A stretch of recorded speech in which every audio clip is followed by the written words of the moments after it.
और इस वक्त की बड़ी खबर का रुख पहले करेंगे। आपको बता दें कि पुलवामा में एनकाउंटर चल रहा है। लश्कर के कई मिलिटेंट्स घेर लिए गए हैं। पुलवामा के पंजारन इलाके में ये तसादुम चल रहा है। 2 से 3 की तादाद में मिलिटेंट्स हो सकते हैं अभी तक की खबरों के मुताबिक। तो पुलवामा से इस वक्त की बड़ी खबर आप तक पहुंचा रहे नाज़रीन। एनकाउंटर यहां चल रहा है। लश्कर के कई मिलिटेंट्स घिरे हुए हैं। अभी तक की खबरों के मुताबिक जो अपडेट्स आपको दे रहे हैं वो यही हैं। पुलवामा के पंजारन इलाके में ये तसादुम चल रहा है। सिक्योरिटी फोर्सेस और मिलिटेंट्स के दरमियान बताया जा रहा है कि मिलिटेंट्स की तादाद 2 से 3 हो सकती है।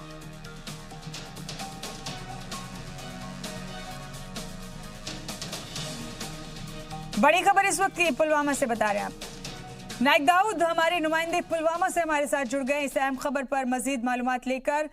नाइक दाऊद, ये इनकाउंटर अभी भी चल रहा है। पुलवामा का पंजारन इलाका है। बताया जा रहा है कि 2 से 3 मिलिटेंट हैं जिन्हें घेर लिया है सिक्योरिटी फोर्सेस ने। क्या अपडेट्स हैं आपके पास?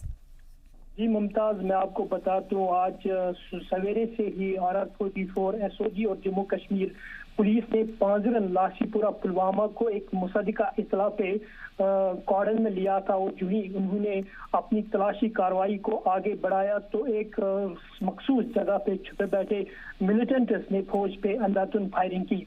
गोलियों का तबादला चलता रहा, काफी वक्त तक चलता रहा। इस बीच इन्फोर्समेंट को भी लाया गया और साथ में मैं आपको बता दूं कि गोलियों का तबादला काफी वक्त चलने के बाद ये गोलियां जो है, ये तसादुमाती जो है वो रुक चुकी है और अभी पूरे इलाके में तलाशी कार्रवाई चल रही है। और ऐसा माना जा रहा है कि 2 से लेकर 3 तैयबा से वाबस्ता मिलिटेंट जो है वो अभी भी इसी इलाके में मौजूद है।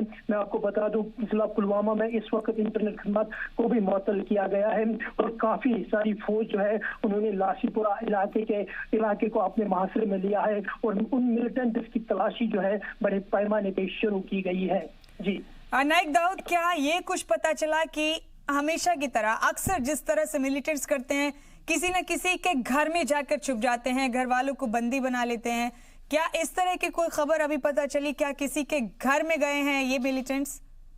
जी मुमताज, मैं आपको बता दूं, जो ही इस तसादुम आराई की खबर हम तक पहुंची, हम उस एरिया तक पहुंचे ताकि हम अच्छे फैक्ट जो है वो वहां से कलेक्ट कर पाए। लेकिन वहां पे सिक्योरिटी फोर्स और जम्मू कश्मीर पुलिस ने हमें उस इलाके में जाने की परमिशन नहीं दी क्योंकि उन्होंने बोला कि इस इलाके में लाइव मिलिटेंट जो है वो इस इलाके में अभी भी मौजूद है। गोलियों का तसादुम आराई हो सकता है तो आप लोगों की जान जो है वो हम खतरे में नहीं डाल सकते। फिलहाल मैं आपको ये बता दूं कि ऑपरेशन जो है वो जारी है और पूरे इलाके में सिक्योरिटी फोर्स ने पूरी ग्रिप जो है वो अपने हाथ में ले ली है। अब देखने वाली बात ये होगी कि मिलिटेंट्स के साथ कब ये कांटेक्ट हो सकता है, ये थोड़े वक्त के बाद पता चलेगा। जी नाइक दाऊद, हम फिर से आपसे अपडेट्स लेंगे। आप नजर बनाए रखें तमाम सूरत हाल पर। फिलहाल आपका बहुत शुक्रिया ये तमाम अपडेट्स हमारे नाज़रीन तक पहुंचाने के लिए। तो पुलवामा में एनकाउंटर चल रहा है। बताया जा रहा है कि 2 से 3 है मिलिटेंट्स की तादाद। हालांकि सिक्योरिटी फोर्सेस ने मिलिटेंट्स को घेर लिया है।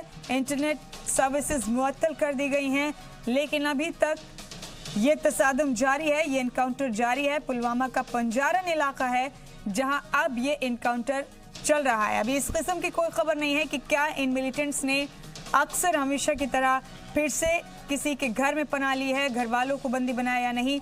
लेकिन इतना जरूर है कि पंजारन इलाके में छिपे हुए हैं 2 से 3 मिलिटेंट्स की तादाद बताई जा रही है। सिक्योरिटी फोर्सेस ने हालांकि इन्हें घेर लिया है, लेकिन ये एनकाउंटर अभी भी चल रहा है।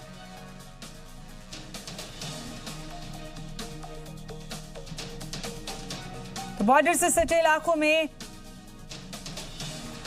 खासतौर से पुलवामा और इस तरफ के इलाकों में अक्सर मिलिटेंट्स और सिक्योरिटी फोर्सेस के बीच तसादुम की खबरें सामने आती हैं। अब ये नया मामला पुलवामा के पंजारन इलाके से आपको बता रहे हैं। यहाँ 2 से 3 की तादाद में मिलिटेंट्स छिपे हुए हैं। सिक्योरिटी फोर्सेस ने हालांकि उनको घेर लिया है, लेकिन अभी तक ये तसादुम मुकम्मल नहीं हुआ है। ये एनकाउंटर अभी भी चल रहा है। पूरे इलाके को मुहासरे में लिया है सिक्योरिटी फोर्सेस ने। किसी भी अनहोनी से बचने के लिए इंटरनेट सर्विसेज को मुअत्तल कर दिया गया है।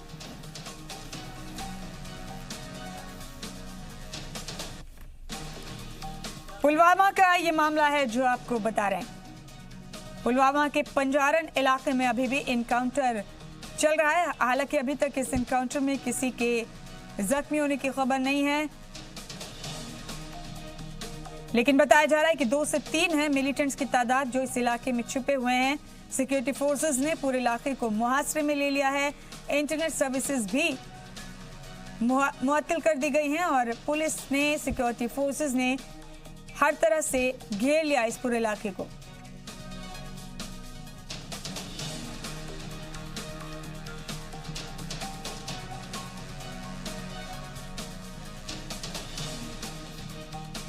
तो ये तमाम अपडेट्स आपको पुलवामा से पहुंचा रहे हैं।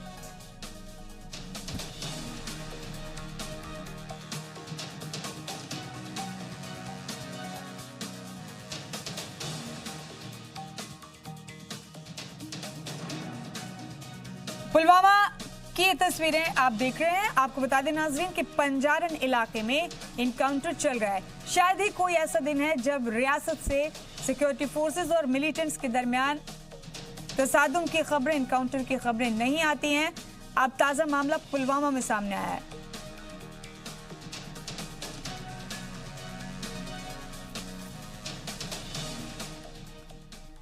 चलिए बढ़ते हैं बुलेटिन में आगे और एक अहम खबर का रुख करेंगे। वजारत दाखिला की जानिब से रियासत में परिसीमन पर रुख साफ नहीं है, लेकिन इस पर सियासत होने लगी है। एक तरफ एनसी और पीडीपी परिसीमन के खिलाफ हैं, तो रियासती बीजेपी और कांग्रेस यूनिट चाहती हैं कि असेंबली इंतखाबात से पहले ही परिसीमन करा लिया जाए।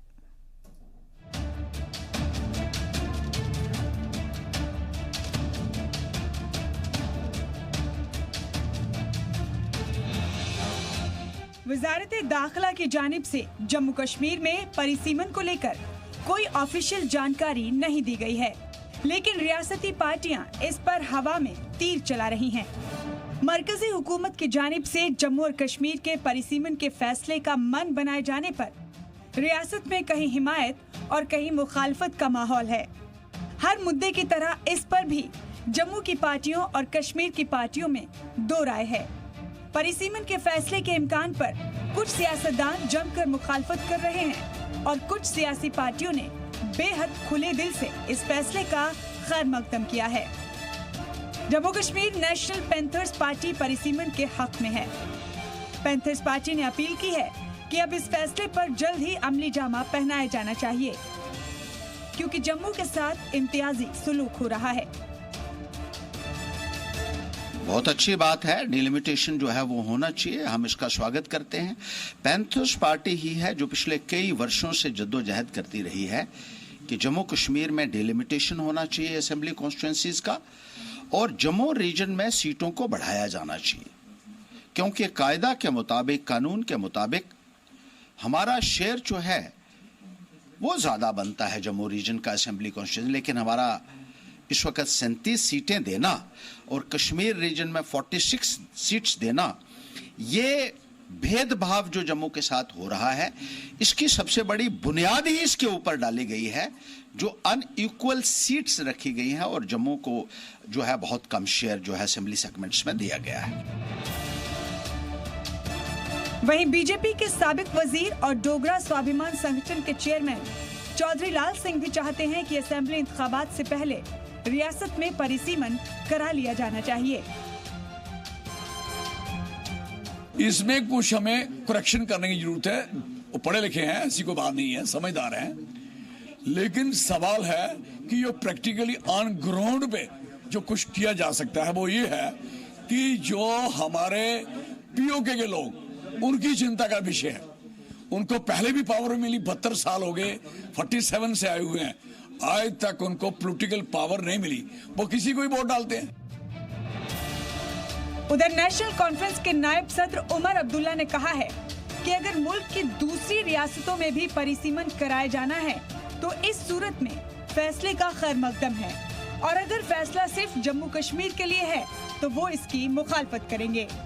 पीडीपी की सदर महबूबा मुफ्ती भी फैसले के हक में नहीं है।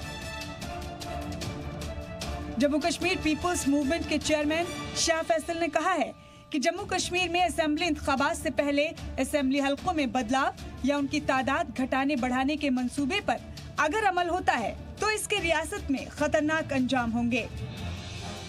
ब्यूरो रिपोर्ट, जी सलाम।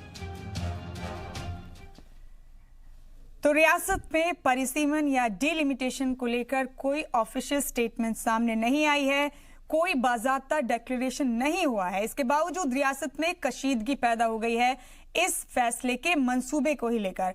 दो बेहद खास मेहमान मेरे साथ जुड़े हैं इस बेहद अहम खबर पर। आइए आपका तारुफ कराते हैं। अल्ताफ ठाकुर साहब हमारे साथ बीजेपी लीडर जुड़ गए हैं श्रीनगर स्टूडियो से, आपका बहुत इस्तकबाल है अल्ताफ ठाकुर साहब।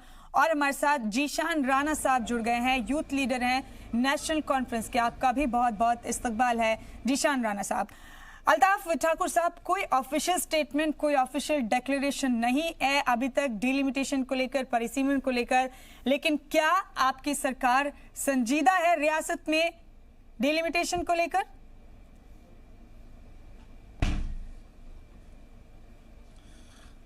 देखिए मुमताज जी, ये भारतीय जनता पार्टी का आज का इशू नहीं है। हम बहुत पहले से कह रही है कि नई हदबंदी होनी चाहिए जो 2002 में हुई है। उसके बाद नेशनल कॉन्फ्रेंस ने 2024 तक इसको बैन लगाई। बैन इसलिए लगाई है कि ये दो जो रीजनल पार्टीज है, चाहे पीडीपी हो चाहे नेशनल कॉन्फ्रेंस हो, ये नहीं चाहते हैं कि जो पावर ऑफ सेंटर है ये कश्मीर से कहीं और डाइवर्ट हो जाए।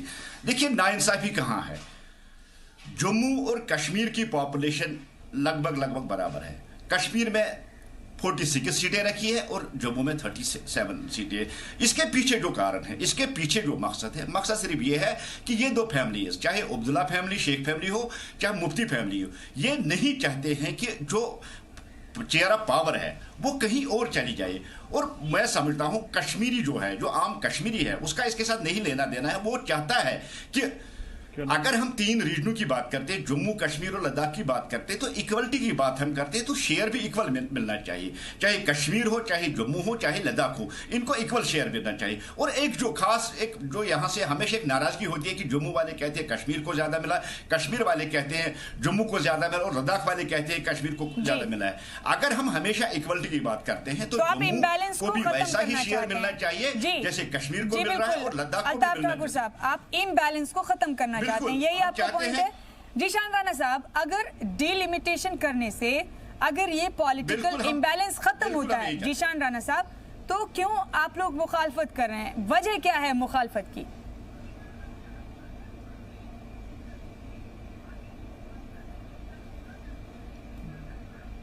देखिए, सवाल यहाँ पॉलिटिकल इम्बैलेंस का नहीं है। सवाल यहाँ पे ये है कि ये टाइमिंग क्या है। मैं समझता हूँ कि अभी जब मरकज सरकार जो है, नरेंद्र मोदी साहब अपना जो दूसरा जो है वो दूसरी बार जो है वो इस देश की आवाम ने उनको चुन के लाया, यहाँ पे इस मुल्क की वो कमान संभाल रहे हैं। टाइमिंग जो उन्होंने चुनी है वो गलत है। हम नेशनल कॉन्फ्रेंस का एक ही स्टैंड है, क्योंकि 2001 में जब पार्लियामेंट ने पूरे मुल्क में और पार्लियामेंट सभी सीटों पे जो है डिलिमिटेशन को फ्रीज किया था 2026 तक, उसी तरह 2002 में फारूक अब्दुल्ला साहब की सरकार ने 2/3 मेजोरिटी के साथ उन्होंने उस वक्त 47 आर्टिकल 47 सब क्लॉज 3 को अमेंड करके स्टेट लेजिस्लेटर ने उस वक्त 2026 तक के लिए इसको फ्रीज किया था। वो इसलिए किया था कि हम सिंक्रोनाइज करना चाहते थे। हम चाहते थे कि जिस तरह बाकी मुल्क की सभी रियासतों के अंदर जो है वो डिलिमिटेशन को फ्रीज किया गया है, उसी तरीके से जम्मू कश्मीर को भी किया जाए। और दूसरी बात यह है, नेशनल पैंथर पार्टी ने 2005 में इसको हाई कोर्ट में चैलेंज किया, जिसको हाई कोर्ट ने 2006 में रिजेक्ट किया, और फिर उन्होंने सुप्रीम कोर्ट में गए। सुप्रीम कोर्ट ने भी 2011 में national panther party versus union of India में क्लियरली कहा है कि 2026 जो रियासत का आइन है, एक मिनट राणा साहब, जो रियासत का आइन है, जो जम्मू और कश्मीर का संविधान है, जब उसके मुताबिक हर 10 साल में डिलिमिटेशन होना चाहिए, तो 1995 के बाद जो आखिरी बार डिलिमिटेशन हुआ उसके बाद 2005 में होना चाहिए था। लेकिन 2002 में फारूक अब्दुल्ला साहब ने, जब उस वक्त वजीर आला थे, ये चेंज कर दिया। Representation of peoples act Jammu and Kashmir 1957 के तहत क्यों किया? लेकिन क्यों किया? क्यों नहीं होने देना चाहते आप? देखिए, इसीलिए किया क्योंकि हम बराबरी चाहते थे। हम जो पार्लियामेंट में वाजपेयी साहब की सरकार ने किया था, हम उसी तरीके से इस रियासत में भी बराबरी चाहते थे। हम चाहते थे कि पूरे मुल्क में डिलिमिटेशन को फ्रीज किया है तो इस रियासत में भी किया जाए। और जहां तक बात रही आबादी की, हमें डिलिमिटेशन से कोई फर्क नहीं पड़ता है। अगर डिलिमिटेशन पूरे मुल्क में अगर आप करवाना चाहते हैं तो हम उसका वेलकम करते हैं, मगर अगर सिर्फ इस रियासत को देख के, क्योंकि यहाँ पे अभी असेंबली इलेक्शंस करवाने के लिए भी बीजेपी पिछले 1 साल से जो है सलाह मशवरा कर रही है और आज तक यहाँ पे इलेक्शन नहीं करवा पाई बीजेपी। मैं समझता हूँ कि यहाँ पे बीजेपी के लोगों को ये समझ में आ गया है कि इस रियासत की आवाम ने बीजेपी को रिजेक्ट कर दिया है, इसलिए यहाँ पे ये जो है ये तरीके ढूंढ रहे हैं यहाँ पे इस रियासत के अंदर सत्ता में आने के। और ये मैं समझता हूँ कि इस रियासत की सरकार जो है, इस रियासत की जो आवाम है, वो हरगिज ऐसा नहीं होने देगी। हम चाहते हैं कि यहाँ पे इलेक्शन हो, यहाँ पे एक स्टेट लेजिस्लेटर हो जो अगर उस तरीके से भी किया जाए, जो इलेक्शन तो होना ही है, जो है जीशान राणा साहब, किया गया था, इलेक्शन तो होना ही है। ठीक है आज गवर्नर के जरिए राणा साहब, इलेक्शन तो होना ही है। देखिए, मामला ये नहीं है, मामला ये है कि डीलिमिटेशन का अपोज क्यों कर रहे हैं इस पे राणा साहब, डीलिमिटेशन का अपोज क्यों कर रहे हैं? कश्मीर में 346 स्क्वायर किलोमीटर पर डिलिमिटेशन है, जम्मू में 710 के करीब स्क्वायर किलोमीटर पर डिलिमिटेशन है। ये साफ साफ इम्बैलेंस तो नजर आ ही रहा है। अगर इस इम्बैलेंस को कम करने की कोशिश की जा रही है, दिक्कत क्या है? पॉपुलेशन अगर आप देखेंगे, पॉपुलेशन तो देखेंगे 2011 का सेंसस देखेंगे अगर आप, तो कश्मीर की जो पॉपुलेशन है वो जम्मू से कहीं गुना ज्यादा है। लद्दाख की पॉपुलेशन 2-3 लाख के करीब है, जम्मू की पॉपुलेशन 53 लाख के करीब है, कश्मीर की 70 लाख के करीब है। तो यहाँ पे भी इम्बैलेंस की बात नहीं है। अल्ताफ ठाकुर साहब एरिया के लिहाज से बात नहीं कर रहे, ये कह रहे हैं कि पॉपुलेशन क्योंकि कश्मीर में सबसे ज्यादा है, जम्मू से ज्यादा पॉपुलेशन कश्मीर में है, इस लिहाज से ये डिलिमिटेशन किया गया था 1995 में। उसी हिसाब से 46 सीटें कश्मीर को जा रही है, जम्मू को कम सीटें जा रही हैं। तो इस दलील को कैसे आप डिफेंड करेंगे? मैं अपने नेशनल कॉन्फ्रेंस के जो स्पोक्स पर्सन से मैं एक बात करना चाहता हूं। अगर नेशनल कॉन्फ्रेंस पावर में है तो तब टाइमिंग ठीक है। आज जब पूरे देश ने आदरणीय नरेंद्र मोदी जी को मैंडेट दे दिया है और वो मैंडेट जो आज तक किसी को नहीं मिला, तो टाइमिंग गलत है। रही दूसरी बात, अगर हम जम्मू और कश्मीर की बात करें, कश्मीर में टोटल जो वोटर्स है वो 29 लाख है और जम्मू की बात कीजिए वो 31 लाख है। तो आप मुझे बताइए कहां गलती हो रही है? मैंने ये कहा कि ये नहीं चाहते हैं कि पावर ऑफ सेंटर हो जो कहीं और चला जाए, क्योंकि इनकी मजबूरी है। अब्दुल्ला फैमिलीज को पीछे चलना, फादर एंड सन को, ये उनकी मजबूरी है और हमेशा ये खानदानी राज का ही उन्होंने यहां बढ़ावा दे दिया। और जहां तक बात है, मैं उनसे कहना चाहता हूं, उन्होंने कहा कि बीजेपी को रिजेक्ट कर चुका है। ये अपने आंखें खोले, मुझे लगता है ये सोए हुए हैं। 302 सीटें, इतनी बहुमत के साथ आदरणीय नरेंद्र मोदी जी, ये देश के लोगों ने जो मैंडेट दिया है उसकी तवहीन कर रहे हैं। और जहां तक जम्मू कश्मीर की बात है, जम्मू से हमारे कैंडिडेट ने जितनी लीड ली है उतने इन सारे कैंडिडेट्स को वोट भी नहीं मिले हैं। ठीक है, आप इक्तिदार में हैं, आप जो भी फैसले करें, लेकिन ये जो मामला है इसको किस तरह से सुलझाया जाएगा? क्या इस पर तनाजा बढ़ेगा? और जीशान राणा साहब, आपसे ये भी पूछेंगे कि पॉपुलेशन आपके जो मुखालिफ है वो बता रहे हैं कश्मीर की कम है, जम्मू की ज्यादा है, आप बता रहे हैं जम्मू की कम है, कश्मीर की ज्यादा है, उस पर भी बात करेंगे।